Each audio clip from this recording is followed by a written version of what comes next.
Let's bring John into the conversation, as there is a lot of NFL news and notes out there around the Eagles. John, what's going on, pal? Doing well. Hey, guys. Hey, Pete.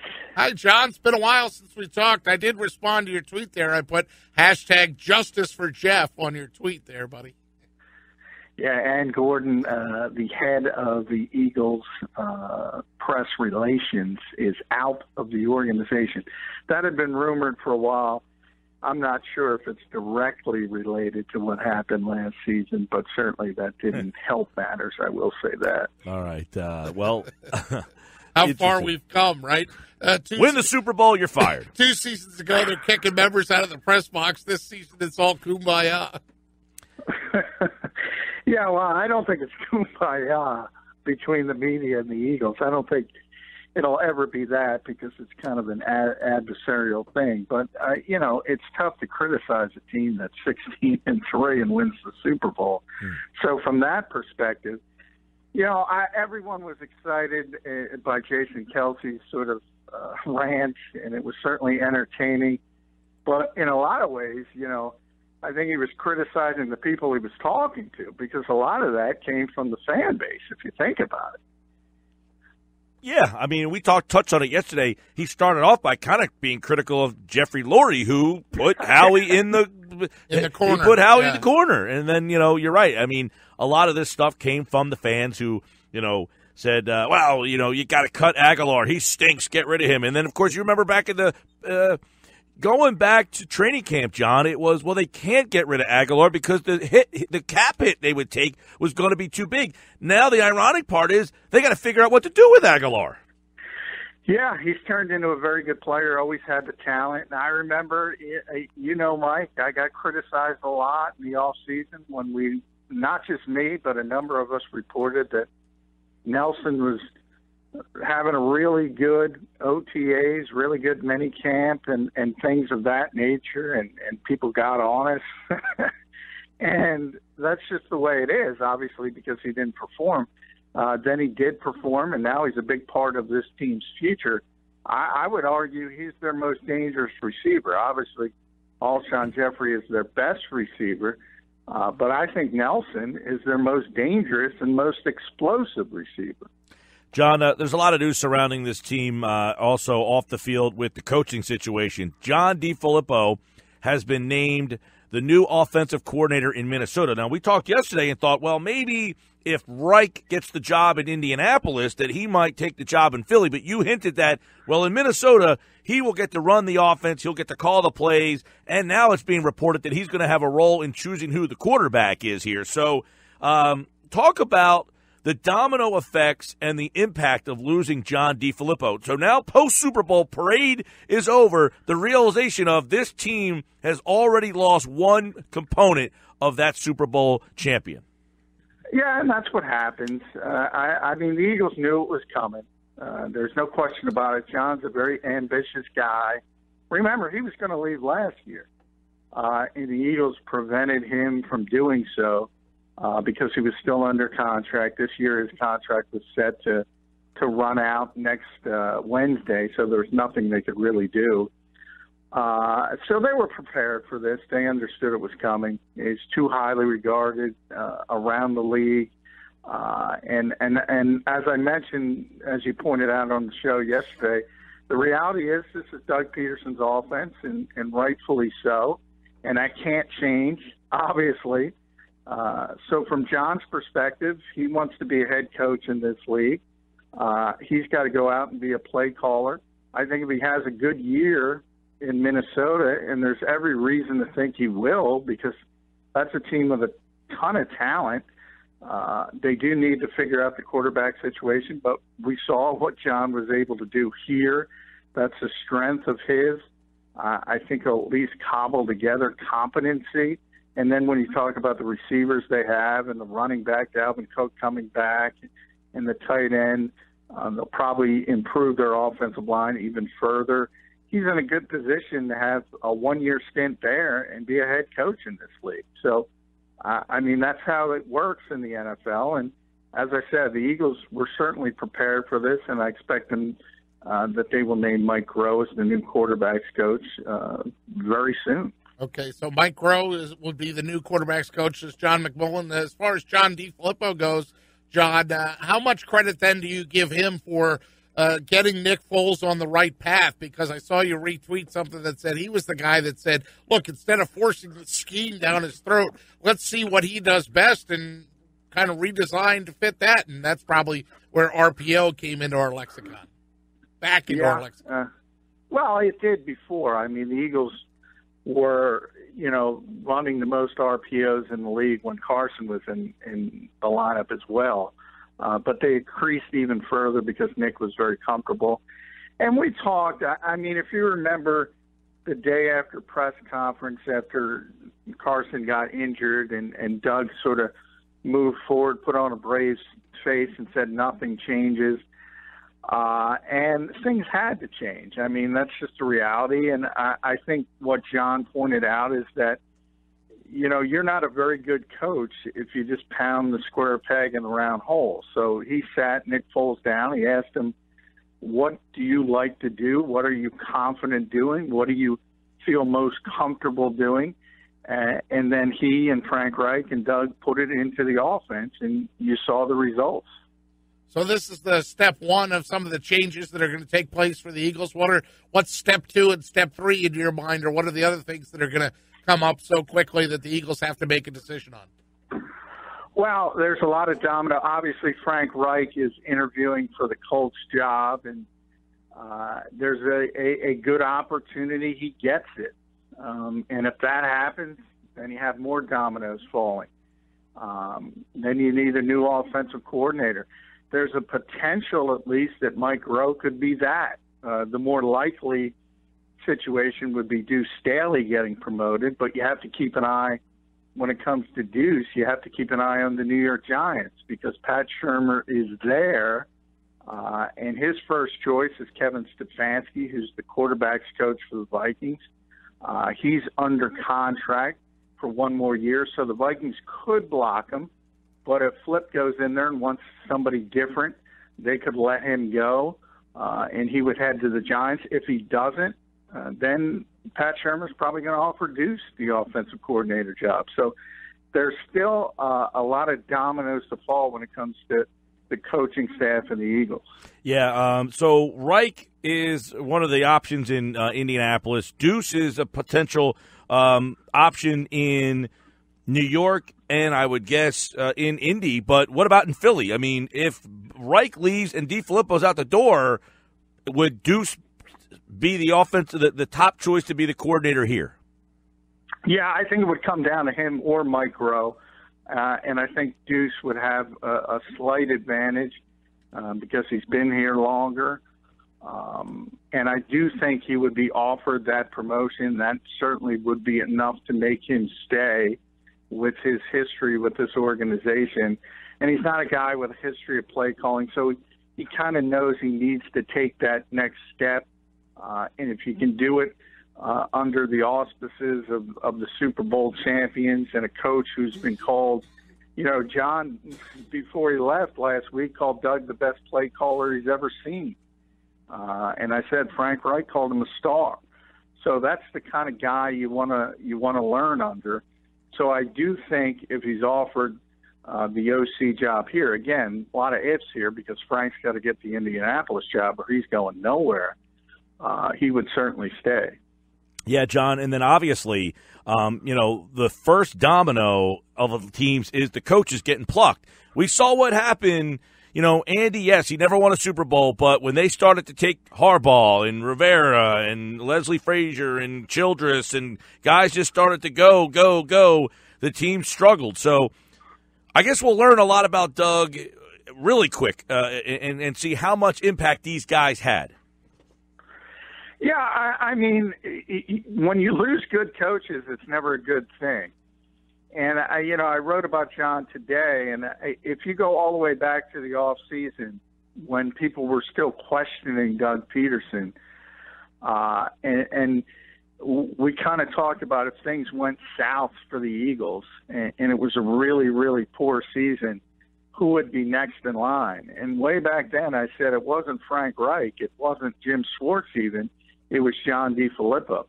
Everybody in this organization knew he was a future head coach in this league, and they wanted to keep him as long as possible. So they have tremendous respect for him, and he's a great coach. If you listen to Carson Wentz talk about him, if you listen to Nick Foles talk about him, they just rave every Friday. Who would give them a 20 to 30 question test on the game plan to get them sharp and make sure they knew everything.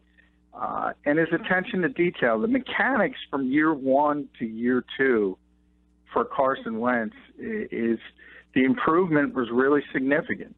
And that's how John DeFilippo started every practice and was working on mechanics of the quarterbacks and working on their footwork specifically. And his attention to detail is very, very impressive. And we'll see if Mike Rowe can do a similar job. He's played the position in college. He's coached it before in college.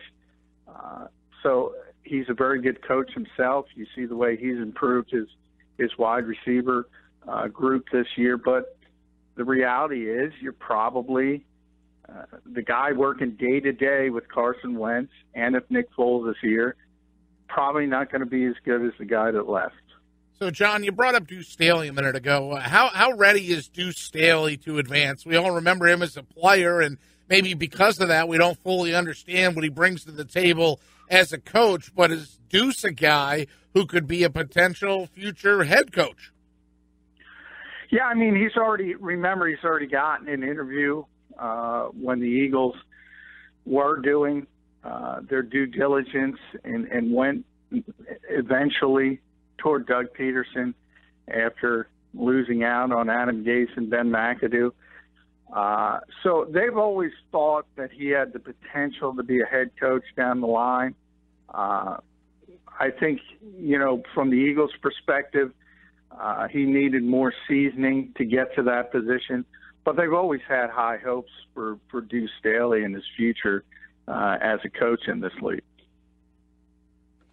Hey, John, obviously this team with the coaching situation is, fluid right now because we don't know what's going on with Reich. But where do you think Reich sits in the pecking order? I mean, how realistic is he? Because if I'm Indianapolis, I know you're not trying to appease fans, but isn't bringing in a guy who was on the Super Bowl staff, a former player, quarterback, isn't that the hire that makes you at least forget the McDaniel problem the most?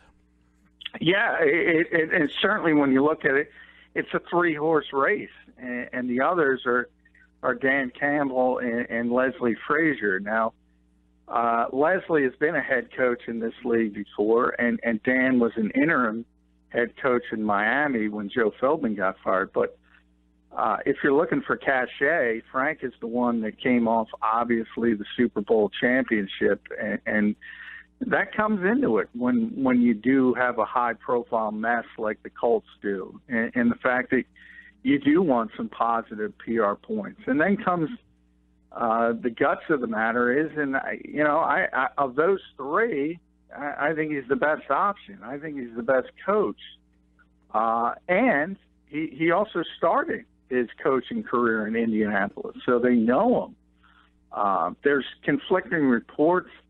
I've heard Dan Campbell's the leader, but he interviewed first, and then there's a second report that said Frank's going to get the job. So I certainly think he's in the mix, and there's a very good chance that he could be the head coach of the Colts. And I think if they make the right decision, he will be the head coach of the Colts. Yeah, you got, keep an eye on that with DeFilippo going to Minnesota now. Reich could be in Indianapolis, and then Duce, I guess all three of those guys, see, it's interesting. If Reich gets the job in Indianapolis, we don't know that he's going to call his own plays or not. We don't know that Shermer will call his own plays, but we would assume that both of those guys would do it so that Duce would be in a situation as a coordinator someplace else where he's not going to get to call the plays regardless of these three options, so that Philly might be the best spot for him to just stay. Yeah, I don't think there's much doubt that Duce would stay if he's offered that job here. You're right in the fact that Pat's going to call his plays. He's already said that, Pat Shermer. So that would be a good spot for him as well. I would imagine Frank would call his own plays, but usually first-time coaches want to do that to set the tone in the building. So it would be another similar situation. And then if all three are the same, you go with comfort. And obviously Duce has a long history with this organization as a player, as an assistant coach. This is where he's learned. He's got tremendous respect for Jeffrey Lurie. I don't think he would leave this organization unless he was getting a significant promotion. That's just what you have to do in this league. So if it was the choice between running backs coach here and offensive coordinator, say, with the Giants, he's got to go. He's got to go. But if it's offensive coordinator versus offensive coordinator, I think he's staying here. Also, okay, so you got Doug. Do you think you mentioned Grow as potential. Okay, so you brought him in to be the wide receiver coach last year because he knew Alshon pretty well. You know, that's where the domino effect comes in. Okay, you promote a guy within you feel comfortable with, but I think if anything, watching that two Bills thing, you know, the other night, you see. By the way, Grow's father did those interviews from the Eagles locker room. If you look very carefully, you could see that was the Eagles locker room in the background where his father did the interviews from. Okay, I thought that was. But if you watch that that two Bills in the last week or so, that's been playing a lot. You see how important the continuity of the coaching staff. In fact, when Lawrence Taylor and Pepper Johnson and these guys are saying, look, when these guys left, we knew it was over. So, okay, Grow, he gets promoted, but the domino effect lower down the list sometimes doesn't get talked about enough. No, I agree, and that's why I said before, when you lose good coaches, it's never a good thing. I mean, you can't spin it like that, but at the same time, that's just the reality of the league. You know, if you're successful, you're going to lose good coaches. You've seen how many assistants over the years Bill Belichick has lost. It doesn't mean you can't replace them and continue to have success, but the bottom line is you would love to keep everybody together, and it would be great to have DeFilippo and Frank and Doug Peterson in the same pecking order, but it's just not reality. I mean, the Eagles got an extra year out of DeFilippo that they probably... Which I'm sure was worth it to him now.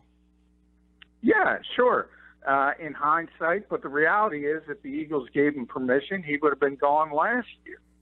And that's, as I said, this is a nomadic profession, and guys who do have ambition, and certainly John and Frank are in that camp.